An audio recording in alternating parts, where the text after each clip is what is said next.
عالم، کل جہان اور کل کائنات کی تمام حمد و ثنا، تعریف اور تسبیحات صرف اللہ وحدہ لا شریک کے لیے مخصوص اور مختص ہیں۔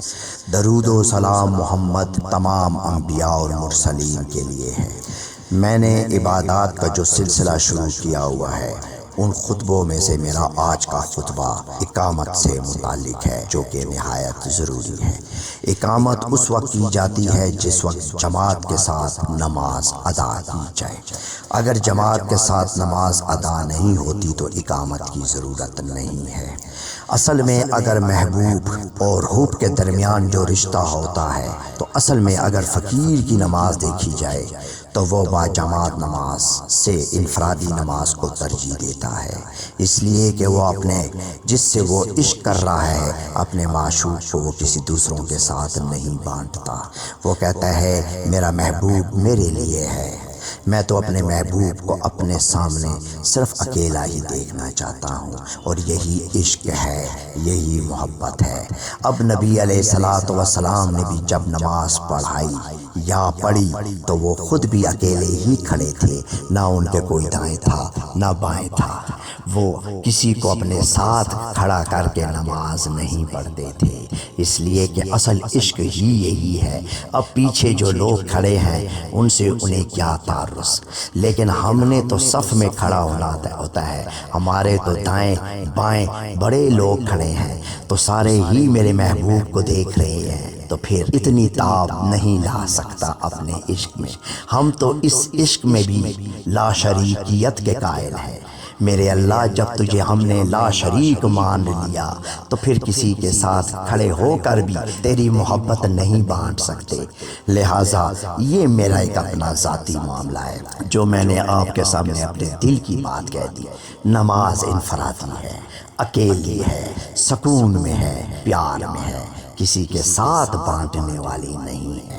چلیں لیکن چونکہ میرا آج کا موضوع اور بیان اقامت سے متعلق ہے، تو وہ میں آپ کو اختصار سے بتاتا ہوں، جو رائج الوقت ایک معاملہ ہے۔ اقامت جماعت کے ساتھ ہوگی، اور اقامت وہی شخص کرے گا جو مؤذن ہوگا۔ مؤذن کے علاوہ اقامت کوئی نہیں کر سکتا۔ اگر مؤذن کو کوئی شرعی یا کوئی وجہ یا کوئی بشری تکلیف ہو گئی اور وہ اس وقت حاضر نہیں ہو سکتا، تو وہ کسی کو نامزد کر سکتا ہے۔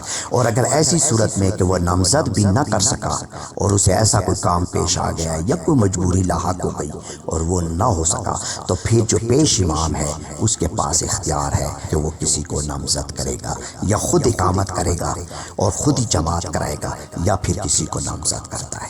بس اقامت کے الفاظ کیا ہیں؟ بالکل امام کے پیچھے کھڑا ہونا ہوتا ہے جو اقامت کرے گا، یا دائیں طرف کھڑا ہو جائے یا بائیں طرف کھڑا ہو جائے، اس میں کوئی قباحت نہیں ہے۔ لیکن الفاظ اقامت کے یہ ہیں: اللہ اکبر، اللہ اکبر، قد قامت الصلاۃ، قد قامت الصلاۃ، اللہ اکبر، اللہ اکبر۔